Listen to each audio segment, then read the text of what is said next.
Part 2 is today, guys. Backroad drive, 400 horsepower sleeper Volvo wagon. Nothing else to say. Let's hop in and let's go.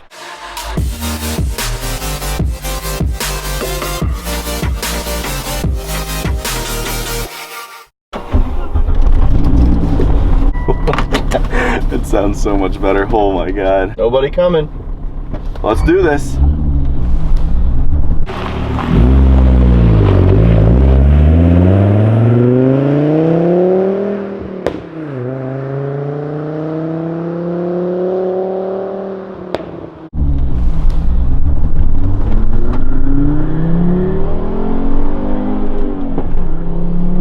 Oh my God! What is this thing? Oh my God! Now, that was only to about 5,000 RPM. This tack goes to 7, but I was told by Ben and the guys 7,200 is the target now. So we're going to come around these turns, which are super fun. And this really isn't a handling test. This is more of, you know, just an all-out speed test, maybe on these, mainly on these back roads, because we know the handling. This thing is on BC Racing coilovers. We know that it's going to be quick in turns, but quick in a straight line and quick off the line. That is what is really what we're looking for here. So I am going to slow down a little bit. I'm in third gear, and I'm just going to roll into the power. I'm at 2,500 RPM. I'm at 35 miles an hour. This is a 50-mile-an-hour back road, so I have plenty of room and plenty of miles per hour to kind of do this. So 2,500 RPM, 35 miles per hour, go. Boost hits. And that's 60 in about 2 seconds, maybe 2.5. Wow, this thing is a monster. How quick is this? Wow, I cannot even describe the difference between what it was and what it is now. This is unreal. Holy crap.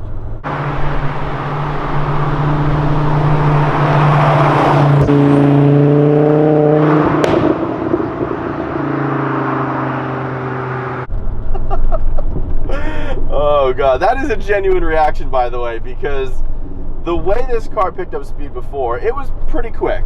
It didn't have all-wheel drive working, and at front-wheel drive, there was a lot of wheel hop, wheel spin up front, of course, but the problem was it would boost to about 15 PSI and then kind of die.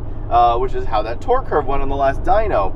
And that's nothing to do with the tune or anything. That's just kind of how the stock turbo is on these cars. It has a lot of good low-end torque from about 2,000 on, and the mid-range is really, really good.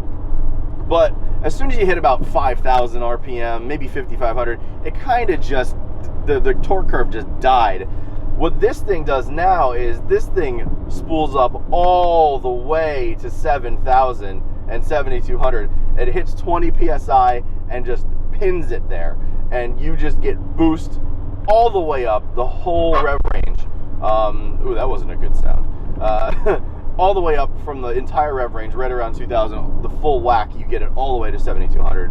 And you can really feel it. And that is huge, because that will put you at a huge advantage for these challenges that we're doing against the E46 M3 and against the Toyota Supra, because their power ranges, they both have a really good top end, especially the E46 M3 because it's naturally aspirated.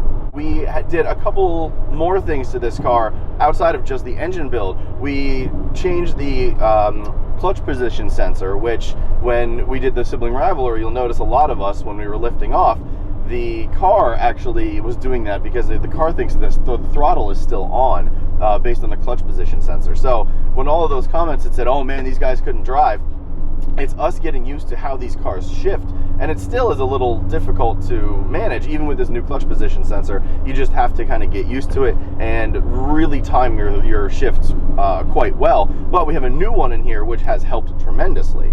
That is part one of what we also did. The other things we did was add an oil cooler. Now, obviously this is an oil-cooled car. That keeps that cooler keeps the oil cool. It really just does what it says it does, so that your oil doesn't overheat, the whole kind of built system doesn't overheat, and everything is on the up and up.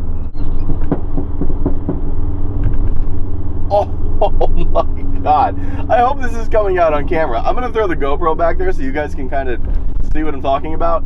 The tune on this car, something else we did, obviously we had to tune this thing. We had a new turbo, new injectors. You have to tune for things like that in a car, especially a turbo car, obviously. But man, it burbles and pops like a Jaguar F-Type. And if you don't know this channel, if you don't know me, I have an unnatural obsession and love for the Jaguar F-Type. It is just an unbelievable car. This, oh, the burbles, they go for days. It's so good, and it just pops and crackles in the right way. Oh, I love it. I absolutely love it. Now, the whole reason for doing this drive was I needed coffee this morning, so I'm gonna run in, get coffee. We're gonna turn this around, go back on that same road, and yeah, hit it again. And this time we're gonna go all the way to 7,200 RPM. So let me get my coffee and we'll get back on the road. So pulling away from the coffee shop, I mean, this is a bit of a slower part of town, so I'm just going to take it pretty easy around here, but it gives me a good chance to tell you how easy this car is to drive, because when you get a tuned car, sometimes you get turbo that comes on way too soon. You get a ton of boost really down low. You get throttle positioning and throttle actuation that just doesn't really suit the car. It makes the car seem a little odd in a way, and just doesn't drive right, essentially. I've driven a bunch of tuned cars, boosted cars, NA cars, that after a tune and after some work, they don't feel right. This thing feels exactly like it did before we did any of this, which is oh no, coffee everywhere. This thing feels the same as it did before we did any of this work, which I think is a huge testament to what Ben and the guys do at Rolling Motors. They asked me what I wanted, and I said, look, I want a dailyable tuned Volvo, and they delivered. Like, that's exactly what I got. And you know, they could have dialed in more throttle response. They could have dialed in an aggressive clutch and shifting pattern. They could have dialed in way more boost, but they didn't, and they did it perfectly to what this car needs. Enough to beat the E46 M3, with enough that it doesn't make you go completely nuts around town. Like, this is a very docile car around town, and that's what it was meant to be. It was meant to be an enthusiast kind of, you know, dad wagon in a sense, and that's what I affectionately call this car. So they really kind of knocked it out of the park, and I could daily this all day. The drone's a little much, but the drone was, you know, there when I had the exhaust put on. That's nothing new. So yeah, it really kind of blows my mind and makes me really happy that they listen to their customers, and that this car is exactly the way I wanted it, and I love that. Oh my God, the cracks and pops, I hope that's coming out on camera inside, because they're just as good inside as they are outside.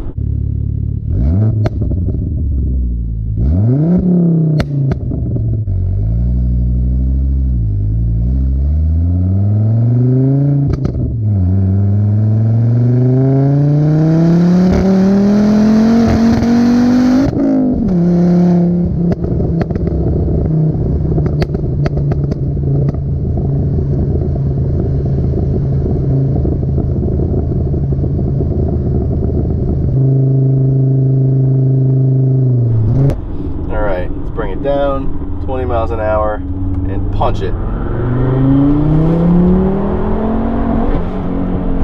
Oh my God, that wasn't even 7,000, that was 6,000. This is a back road. I cannot get this thing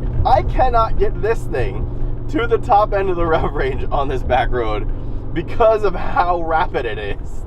Oh my God. I think the 0 to 60 time, and I'll correct myself in the comments, or I'll correct myself in the description, or even in something down below me. I believe the 0 to 60 time in these cars was in the 6s for the automatic, and I believe 5.8 or just over 6 with the manual, the M66 manual.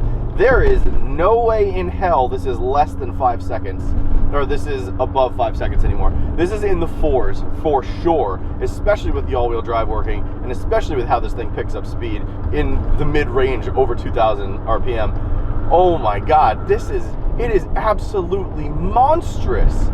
Got some tight turns coming up. We'll throw it into third. Do these little S turns coming through here. Slow, dangerous curve, that is correct.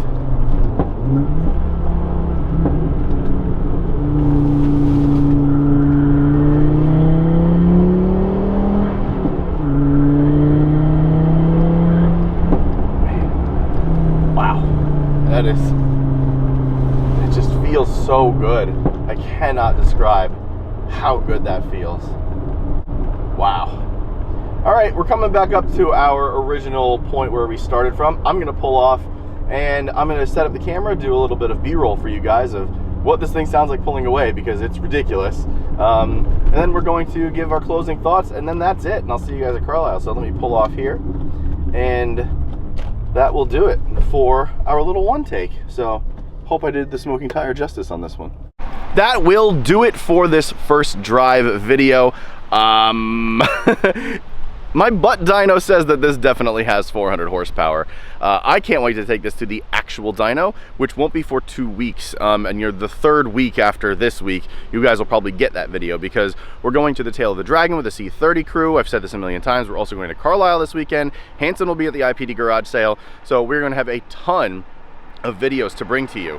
Now, that dyno video will be after this car's first oil change and everything, but I'm confident that it will make 400 horsepower at the crank. It was making 292 horsepower and 335 torque, or 330 foot-pounds of torque at the wheels before any of this work got done. So if we're going for 400 horsepower at the crank, there should be about a 15 to 20% drivetrain loss, which means we should be making 320 to 340 at the wheels. If that is the case, 320 to 340 is our target number, we're making 400 at the crank for sure. I think this is more like 340, 350, maybe 360 if we're lucky.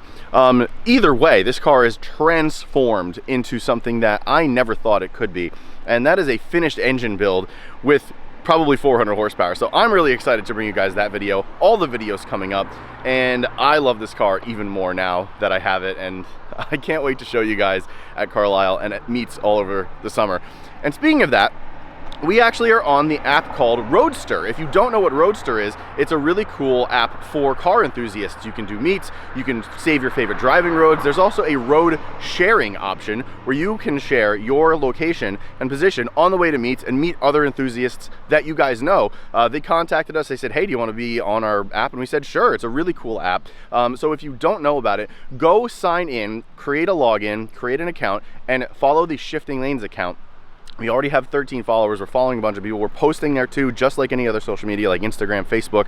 You can find us at Shifting Lanes on those, but go find us on Roadster. If you're not on the app, get on it and go check it out. It's really, really cool. We'll be using it throughout the rest of this year and probably many years to come. It's very, very cool.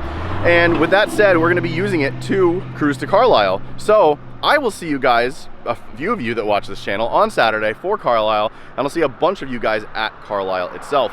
That will do it. I love this car. It's ridiculous. I can't wait to take on the E46 M3, which hopefully I'll find another one, and Guff's turbo Toyota Supra, which he's building now. If you don't know his channel, it's Albon Films. Go check it out in the link below in the description. My name's Gregson. Thank you so much for watching, and I'll catch you next time. See ya!